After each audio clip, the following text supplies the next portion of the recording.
Hello, class 10 students. Today again we will discuss Alankar chapter. Today, Utpreksha Alankar.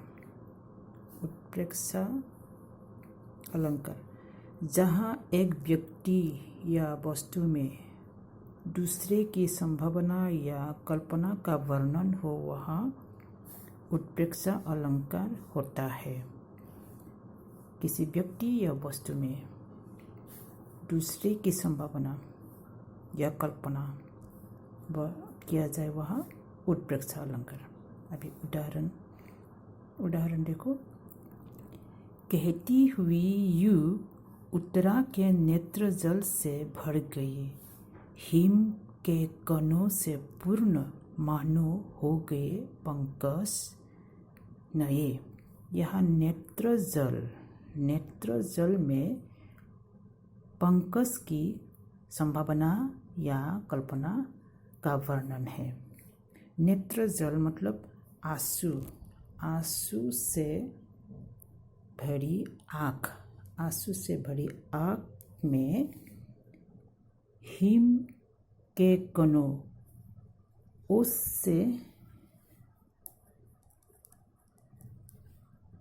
युक्त Pankaj,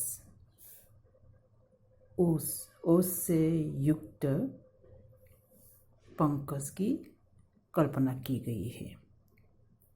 okay, next उदाहरण, second उदाहरण। सिर फट गया उसका वही, मानो अरुण का रंग घड़ा। यहाँ सिर के फटने में लाल रंग के फूटने की संभावना की गई है। ओके, उत्प्रेक्षा अलंकार में हमेशा ये वाचक शब्द रहते हैं, प्रयोग किया जाता है। उसमें मोनु, मोनहु, मानो, जोनु, जानो, जनहु आदि शब्दों का प्रयोग किया जाता है। Okay, then next we will do अतिशयोक्ति अलंकार। अतिशयोक्ति अलंकार, जहाँ किसी गुण या स्थिति का बढ़ा चढ़ाकर वर्णन किया जाए वहाँ अतिशयोक्ति अलंकार होता है। अतिशयोक्ति शब्द दो शब्दों से मिलकर बना है। अतिशय बहुत अधिक, उक्ति कथन, अर्थात बढ़ा चढ़ाकर वर्णन करना। ठीक है, उदाहरण के लिए, हनुमान की पूंछ में लगन न पाई आग, लंका नगरी जल गए निशाचर भाग। यहाँ हनुमान की पूंछ में आग लग पाई या ना पाई, लेकिन ऐसा बढ़ा चढ़ाकर वर्णन किया गया है मानो लंका नगरी जलकर राख हो गई और निशाचर यानी राक्षस भाग गई। यहाँ लंका नगरी का जलना यानी बहुत बड़ा चढ़ाकर वर्णन किया गया है, इसलिए ये अतिशयोक्ति अलंकार है। सेकेंड उदाहरण में, देख लो साकेत नगरी है यही, स्वर्ग से मिलने गगन में जा रही। यहाँ साकेत नगर का वर्णन किया है। साकेत नगर यानी ऊंचाई के बारे में वर्णन किया गया है। इतने ऊंचे है महल, तो मानो वो स्वर्ग से मिलने जा रही है। तो यहाँ भी कवि ने बढ़ा चढ़ाकर वर्णन किया है, इसलिए ये भी क्या है, अतिशयोक्ति अलंकार। Okay, Then next we will do मानवीकरण अलंकार, जहाँ जड़ वस्तुओं एवं पदार्थों पर चेतन का आरोप किया जाए वहाँ मानवीकरण अलंकार होता है।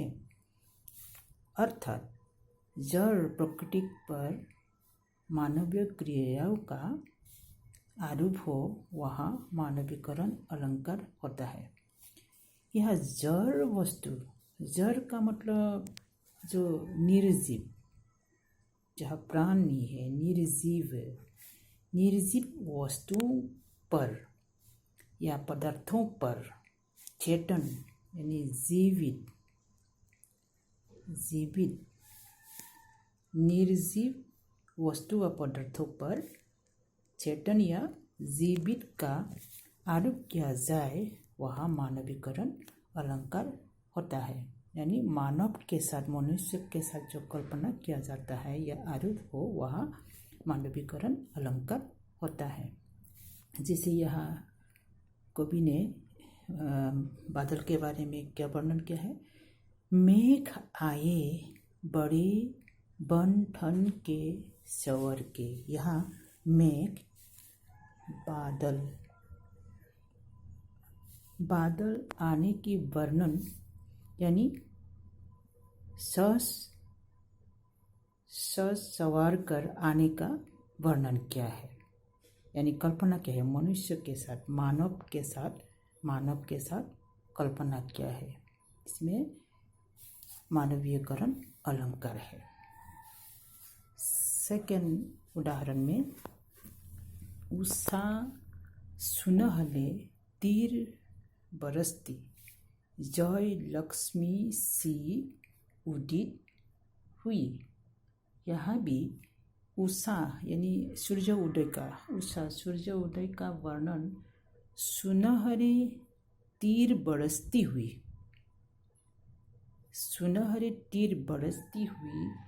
एक विजयी